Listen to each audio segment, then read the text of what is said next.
네, 미국과 이란 사이의 주말 종전 협상, 이거는 결국에 무산이 됐습니다. 협상 자체가 교착 상태에 빠진 흐름이 명백하게 보이는데요. 오늘은 백승훈 한국외국어대학교 중동연구소 전임연구원, 서은숙 상명대학교 경제금융학부 교수 두 분과 함께하도록 하겠습니다. 두 분 어서 오십시오. 네, 안녕하십니까. 안녕하세요. 먼저 말씀드린 것처럼 주말 사이에 기대했던 협상은 결국에 이뤄지지 않았어요. 지금 상황을 보면은 트럼프가 이란과의 종전 협상을 전화로 하겠다라고 이야기를 또 했네요. 요거는 무슨 의미가 있는 건가요? 뭐 지금 실제 대면 협상이 불발된 상황에서 예. 어떻게 보면 협상 채널은 아직 살아 있다. 그리고 이 주도권은 미국이 갖고 있다라고 하고 보여주는 메시지로 보시면 될 것 같습니다. 이제 직접 만나지는 않아도 이 협상의 공은 이제 이란한테 넘어갔고 우리는 지금 아직 단일 대우로 잘 나가고 있고 우리는 다 안정적으로 하고 있는데 이란이 지금 분열돼서 지금 한 목소리를 못 내고 있고 지금 그런 상황이다. 그래서 지금 어떻게 보면 협상이 잘 안 되고 있고 트럼프 대통령이 얘기했던 그 수사 불과 뭐 저희가 그 며칠 전까지만 하더라도 내가 이슬라마바드에 가서 직접 사인할 수도 있다 뭐 이렇게 다 얘기했다가 한 일주일 전쯤이었던 것 같아요. 네, 예. 맞습니다. 그렇게 했다가 지금은 전화로 협상할 수 있다 이렇게 내려왔음에도 불구하고 이제 다른 그런 비난보다 그냥 국면 전환이죠. 그러니까 나는 다 준비가 돼 있고 우리는 미국 측은 어느 때보다 다 준비가 돼 있고 모든 것들이 다 돼 있는 상태인데 이란 측이 잘못해서 이란 측이 준비가 잘 안 돼 있어서 지금 이런 상황이다. 어떻게 보면 그 대면 협상의 실패를 이란한테 공을 넘기면서 지금 관리하고 있는 국면이라고 보시면 될 것 같습니다. 자, 지금 미국이 어떤 책임을 이란 쪽에 넘기려고 한다라고 말씀을 해주셨는데 외신들의 평가를 보면은 미국 내에서 특히 트럼프 대통령의 워낙 혼선스러운 메시지가 상황을 어렵게 만든다라고도 나오잖아요. 그런데 이 문제는 일단 차치하고요. 이란이 분열돼 있다는 말에 한번 집중해 보도록 하겠습니다. 네네. 지금 실제로 이란 쪽에서 메시지가 좀 여기도 엉망인 건 맞는 것 같아요. 어떻게 보십니까? 저는 엉망이라기보다는 예. 지금 그래도 저는 요번에 그 국면에서 보면 나름 지금 단일 대우로 가고 있는 거 아닌가라고 하는 지점은 좀 보고 있습니다. 그럼 이렇게 분열돼 있다는 지적과는 달리 실제로는 단일 대우가 맞는 것 같다. 네, 저는 예. 왜 그렇게 보냐면 물론 이제 갈리바프는 이제 온건파는 아닙니다. 강경파인데 실용 강경이죠. 그래서 이제 협상은 해야 된다는 쪽이고, 그다음에 우리가 다 아는 것처럼 아락치 외무부 장관과 외교부 라인은 협상을 해야 된다는 협상파고, 그다음에 혁명수비대 그러니까 바히디 총사령관과 그 3인의 인물로 구성된 그 주 인물로 우리가 얘기하고 있는 그 혁명수비대 출신들 파는 지금 강경하게 이제 대치를 해야 된다는 파죠. 그러니까 어떻게 보면 세 분류가 나뉘어 있다고 보시면 될 것 같습니다. 그러니까 당연히 의견은 분화가 돼 있죠. 근데 저는 이게 과연 이게 진짜로 이게 그 분열인가라는 생각을 계속 해보게 됩니다. 오히려 이렇게 의견이 분분하고 있을 때 오히려 그 이란 입장에서는 플랜 A, B, C가 만들어지는 것이거든요. 오히려 미국은 지금 단일 대우로 가고 있지 않습니까? 그래서 미국은 지금 단일 대우로 나오고 있지 않으니까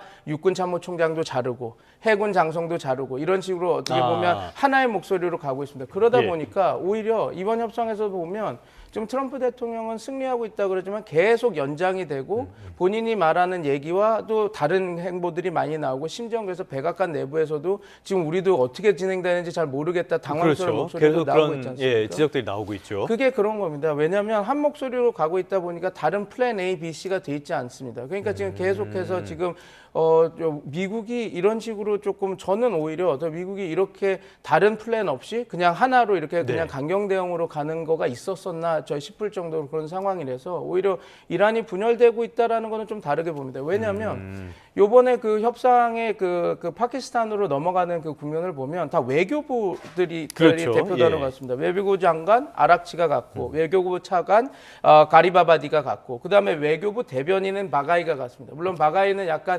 혁명수비대 이야기들을 좀 해주는 그쪽 인사라고 하긴 하지만 어떻게 보면 다 외교부 인사가 갔습니다. 그러면 우리 언론 보도에서 나왔던 거 보면 외교부는 완전히 사이드라인으로 이제 완전히 배치가 돼야 되는데 이번 국면에서 어떻게 보면 정말 적극적으로 움직였거든요. 이슬라마바드로 갔다가 오만으로 갔다가 다시 이슬라마바드로 왔다가 지금 러시아로 가는 이게 원래 다 계획이 돼서 이미 공포가 됐던 겁니다. 그래서 저는 그걸 보면서 이게 지금 말씀드린 대로 이렇게 분열보다는 단일대로 가고 있는 거 아닌가 얘기가 들었던 게 왜냐하면 지금 오만과 파키스탄이 우리가 시청자 여러분들 복기해 보시면 미국과의 협상을 주도했던 중재국이었습니다. 예. 그러니까 그 2월 28일 날 전쟁이 시작되기 전 1년 동안 제네바에서 1차, 2차, 3차 미국과 이란의 핵 협상이 됐을 때 그때 오만이 중재를 했거든요. 예. 제네바에서 벌어졌지만. 예.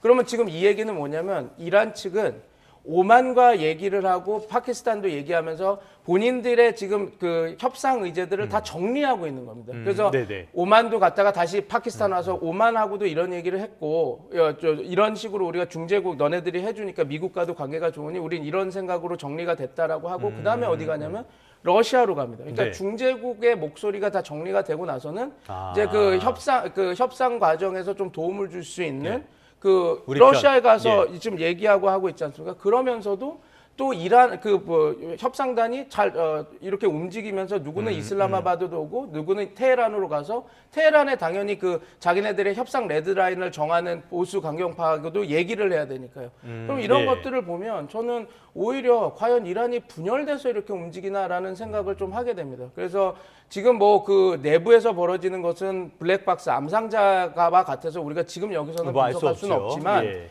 저는 분명히 이제 만약에 협상이 제대로 진행돼서 협상단 대표가 갈리바프가 오고 아락치가 지금 외교 그 여러 가지 실무를 봤으니까 같이 오게 된다면 우리가 이야기했던 것처럼 이란이 이렇게 분열돼서 막 예. 이렇게 무너질 정도로 되는 상황은 아니지 않나 저는 그렇게 보고 있습니다. 서방 쪽 보도에서는 이란이 분열돼서 어떤 협상의 결과물을 이끌어내기 어렵다라는 보도가 나오는데 아무래도 서방 쪽 시각이다 보니까요. 양쪽의 시각을 다 볼 필요는 분명히 있어 보입니다. 어쨌건 이렇게 호르무즈 해협의 봉쇄도 길어지고 그러면서 국제 원유도 계속 타격을 받고 있고요. 나프타 같은 핵심 원료 수급에도 차질이 빚어지고 있는데요. 그러다 보니까 이런 것들을 다변화하려는 움직임은 계속 이어지는 것 같아요. 네, 지금 뭐 호르무즈 리스크 때문에 일단은 지난달에 나프타 수입이 24% 가까이 이제 줄어들었거든요. 예. 이게 뭐 매번 몇 번 얘기가 나오는데 나프타 같은 경우가 이제 플라스틱 합성 수지의 기초 이제 원료라고 우리가 보거든요. 네. 그러다 보니까 사실 이게 이제 24%나 줄었다는 거는 어떤 의미를 나타내는 거냐면 석유화학 공장의 가동률이 급격히 줄어들었다라고 얘기를 할 수가 있을 거고요. 예. 이거는 결국은 이와 관련된 생활용품의 비용을 이제 올릴 겁니다. 가격 자체를 올릴 수밖에 없는 그런 상황으로 가져갈 거고, 그게 이제 시차를 두고 결국은 이제 소비자 물가 상승률에 영향을 줄 거거든요. 근데 이제 헬륨 같은 경우는 좀 더 민감한 이슈예요. 네. 이게 이제 반도체하고 디스플레이의 그렇죠. 냉각 예, 반드시 필요한 원재료라고 얘기를 하고 기초 재료라고 얘기를 하고 있고 이거가 지금 카타르에 의존하는 의존율이 한 64% 정도 된다고 합니다. 거의 네, 굉장히 전체적으로 크죠. 의존하는 예, 거네요. 그래서 만약에 호르무즈가 계속 이런 식으로 계속 막혀 있는 상황이 되면은 사실 우리의 이제 무역 수지 적자를 완화시키는 역할을 하고 있는 반도체 부분의 생산 라인에도 굉장히 큰 타격을 줄 수밖에 없는 상황이 되거든요. 네. 그러니까 우리가 이 병목 리스크라고 하는데 이러한 상황을 갖고 올 수 있기 때문에 굉장히 큰 이제 이슈라고 볼 수가 있고요.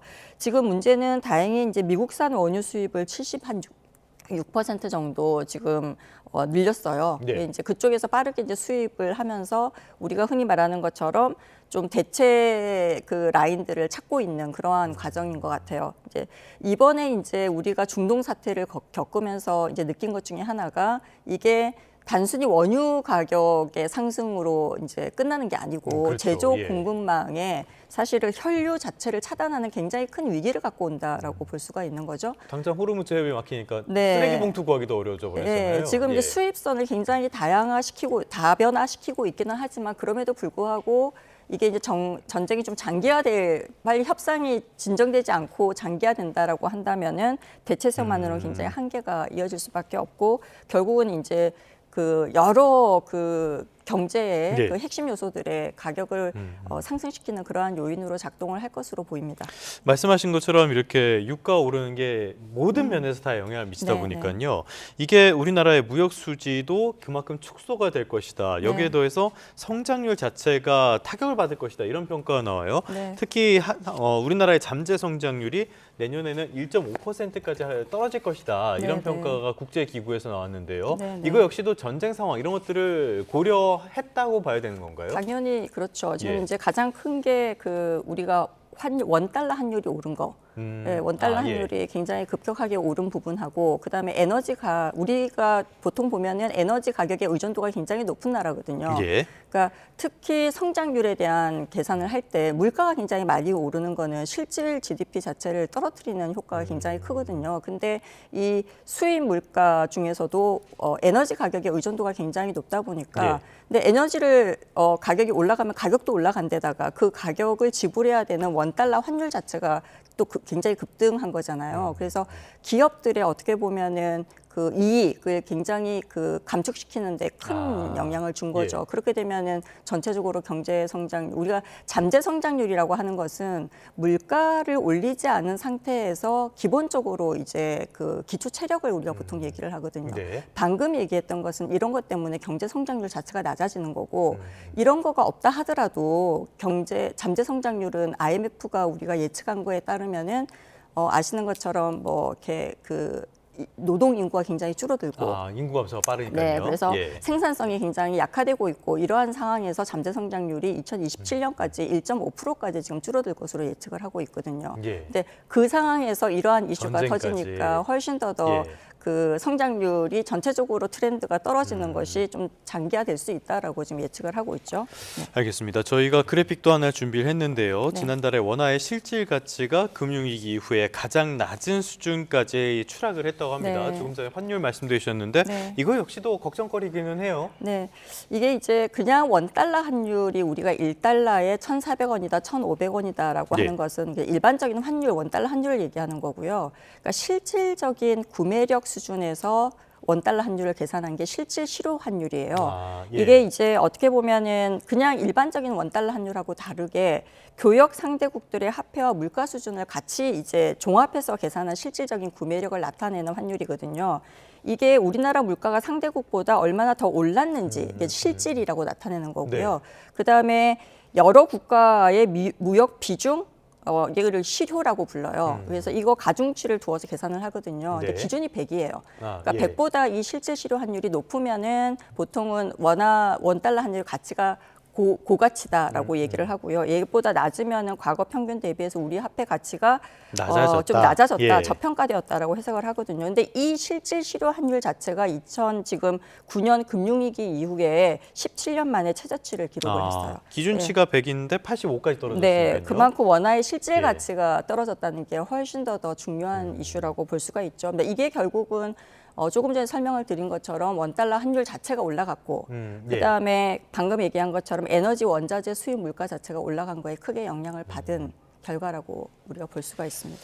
여러 가지 측면에서 우리 경제 네. 이야기를 하면은 부정적인 이야기밖에 드릴 네. 수가 없게 되는 그런 네. 상황입니다. 자, 그렇기 때문에 이란 전쟁이 어떻게 해서든지 빨리 결론을 내주는 게 중요할 텐데요. 지금 저희가 주말 사이에 또 다른 뉴스가 하나 있었어요. 트럼프 대통령이 벌써 3차례 암살 위협이 있었다라는 이야기인데요. 취임 뒤에는 이번이 처음이었습니다. 요게 이 이란 전쟁 상황에 일종의 나비 효과를 낼 가능성도 있다라는 전망도 있는데 어떻게 보세요, 박사님은? 저는 큰 효과가 있을까 저는 싶습니다. 이제 물론 이제 대통령이 이제 암살을 시도를 당하게 되면 예. 이제 결집 효과가 나서 이제 좀 어떤 그 트럼프 대통령의 뭐라 그렇게 주장에 조금 힘이 실리는 거 아닌가 그럴 수 그런 있죠. 예. 이야기들이 나오는데 저는 오히려 그럴 가능성이 좀 낮다고 보고 왜 그 얘기를 드리고 싶냐면 이게 백악관 기자 만찬회였지 그렇죠. 않습니까? 예. 이게 저도 즐겨보는 그 행사입니다. 왜냐하면 이 1983년부터는 코미디언들이 나와서 사회를 보고 되게 그 앞에 재밌게 대통령을 되게 비판하고 조롱하고 하지 않습니까? 많이 했죠. 예. 많이 하지 않습니까? 근데 그게 뭘 상징하냐면 정치 극단화가 되는 상황에서 미국은 이렇게 언론의 자유가 있고 그런 대통령도 우리가 희화하고 놀리고 이럴 수 있다고 해서 대통령이 품격 있게도 받아주고 막 그러거든요. 그래서 네. 뭐 스티븐 콜베어도 그 부시 대통령의 그 이라크 전쟁을 그렇게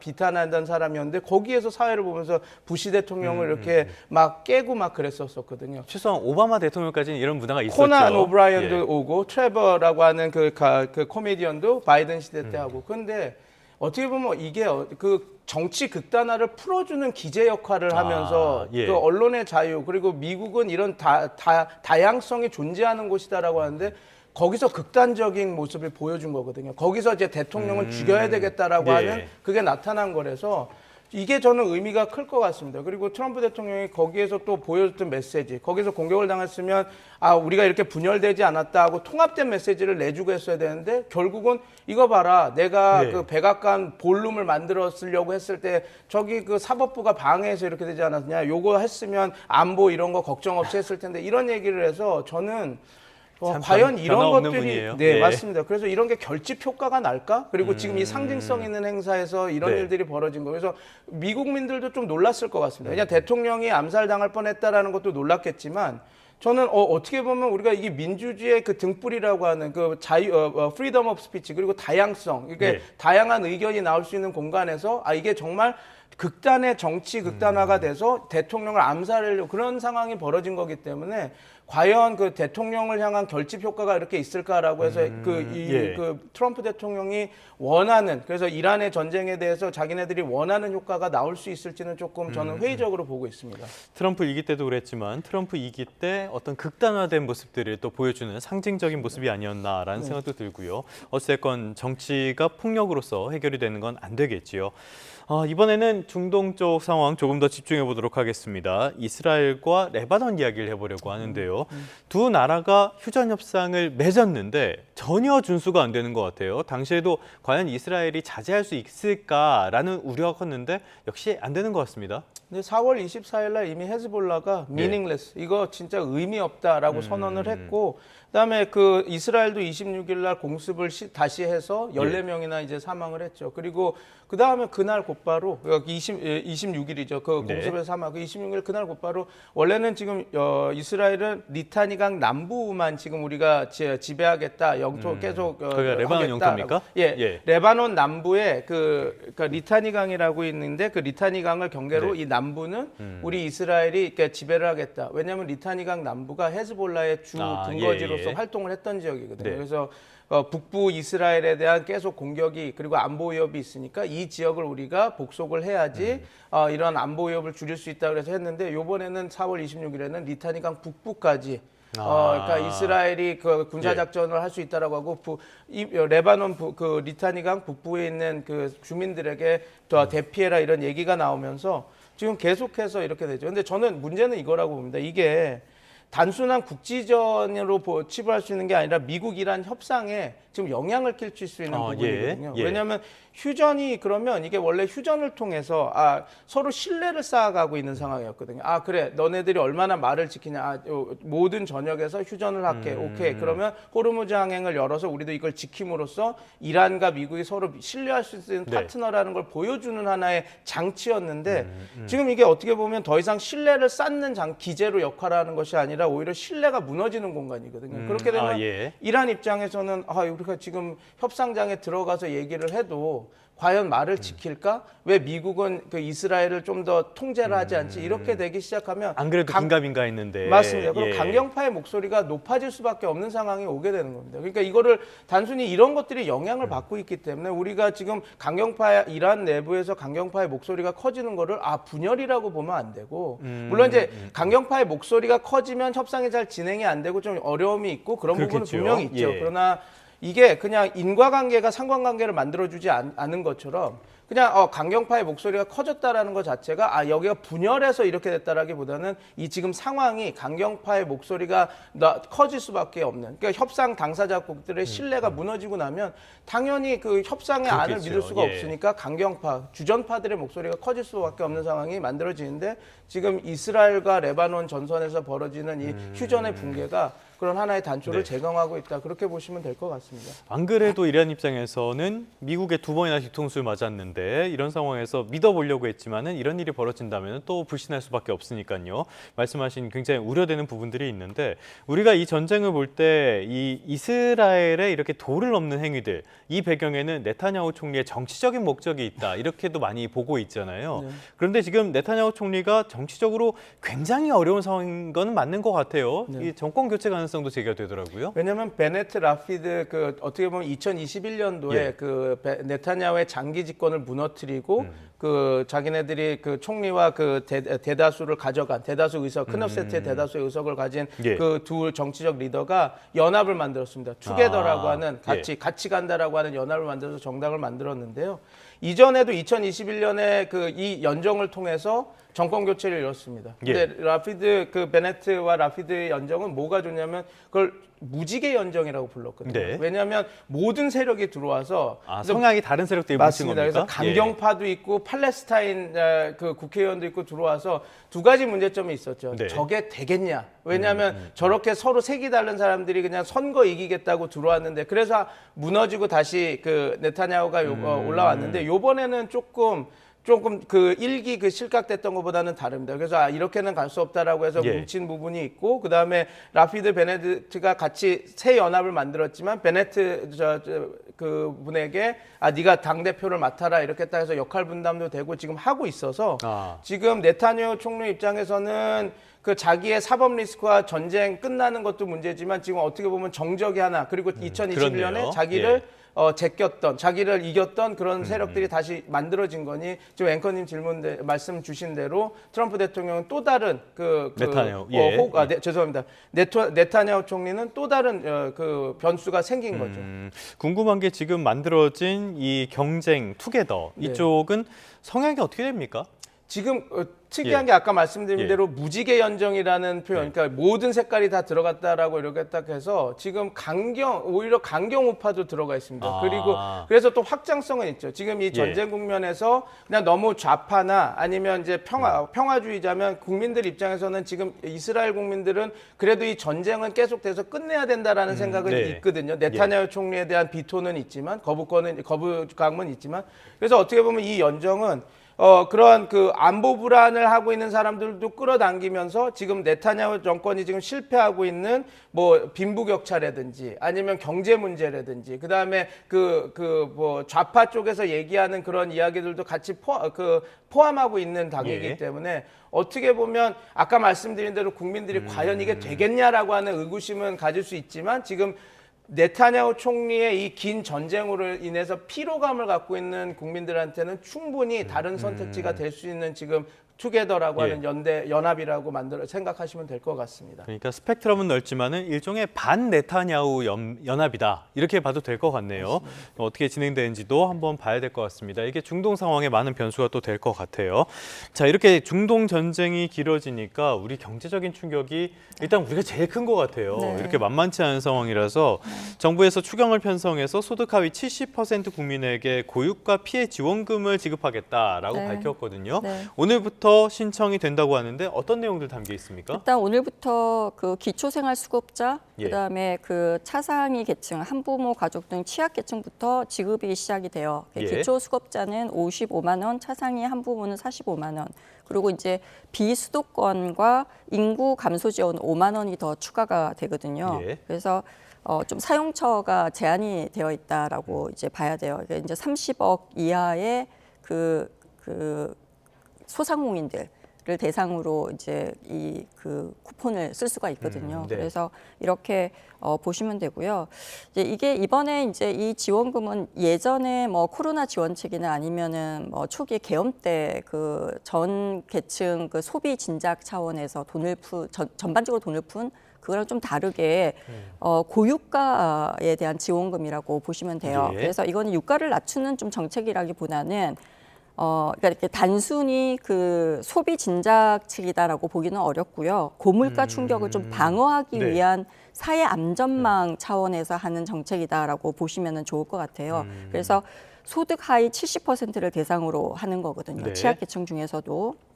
그래서 전반적으로 다 소비 지출을 늘리기 위한 정책은 아니기 때문에 좀 선별적으로 이제 계층을 선정을 한 거거든요. 그래서 좀 우리가 흔히 그 전반적으로 돈을 풀어서 하는 그런 정책보다는 물가 상승에 좀 제한을 갖고 올 수 있고 그래서 아마 이게 물가가 계속 올라갈 것을 좀 우려를 해서 아마 그렇게 핀셋 정책도 이제 제한을 두는 그런 정책으로 가져간 것 같고요. 네. 그럼에도 불구하고 특정 소비 그 품목에 이제 지출이 몰리는 경우에 그런 품목에 대해서는 물가가 수요가 오르겠죠. 예. 늘어나면서 물가가 오를 수 있는 부분으로 볼 수가 있고요.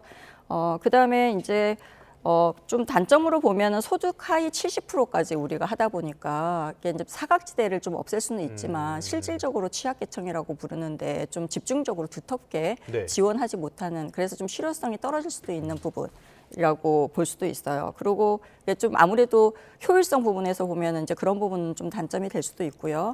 그 다음에 그 시기를 단기적으로 잡고 있잖아요. 한정적으로 하고 예. 있기 때문에.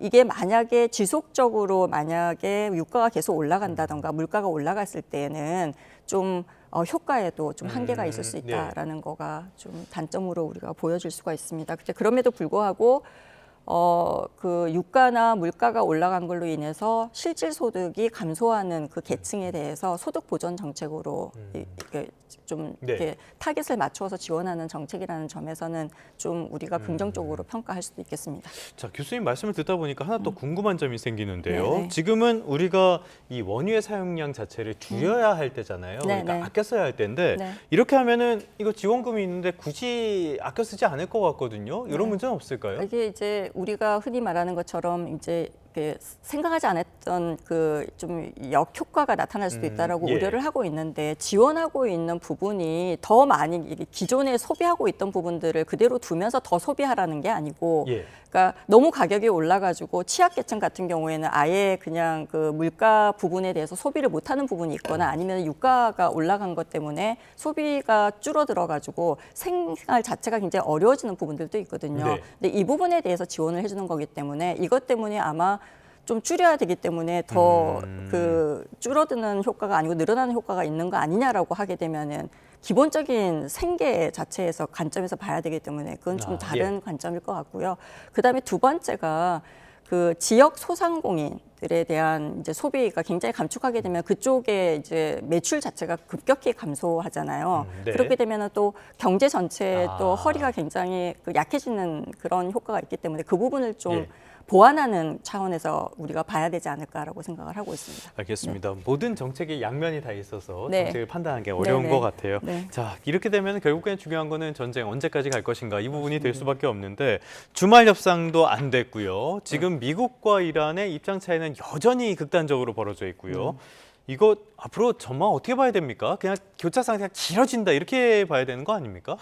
그럴 가능성이 높죠. 예. 그러니까 이제 말씀하신 대로 예. 소모적인 시간 싸움, 치킨 게임이 지금 시작된 겁니다. 그러니까 미국은 해상 봉쇄, 제재, 나포를 통해서 이란의 경제를 계속 압박하면서 이제 밀어붙이고 있고, 미국은 그러고 있고, 이란은 호르무즈 통제권 강화를 통해서 하면서 협상을 지원하면서 미국의 정치적, 경제적을 그러니까 피로도를 지금 높이는 서로 이런 치킨 게임 소모전이 시작되고 있는 겁니다. 그래서 양측 다 시간은 내 편이다라고 생각을 하고 시간을 지렛대로 쓰면서 계속 이렇게 장기적인 대치 국면을 가는데 답답한 것은 조금씩 양보를 하면 협상은 시작될 수 있거든요. 협상장에서 치열하게 다투면 될 것인데 지금은 그거보다는 양측 다 누가 더 오래 비용을 감내하면서 버티느냐 그리고 체면 싸움에서 승리를 하느냐 지금 그런 국면으로 가고 있어서 지금 앵커님 말씀하신 대로 지금 약간 저강도 충돌이 계속해서 이어지면서 협상을 계속 이렇게 한번 해보려고 이렇게 시도하는 그런 국면이 어느 정도 이어지지 않을까 저는 그렇게 보고 있습니다. 알겠습니다. 굉장히 복잡한 상황 계속 지켜보면서 경제적인 여파까지 살펴볼 필요가 있겠습니다. 백승원 한국외국어대학교 중동연구소 전임연구원, 서은숙 상명대학교 경제금융학부 교수 두 분과 함께했습니다. 오늘 말씀 잘 들었습니다. 감사합니다.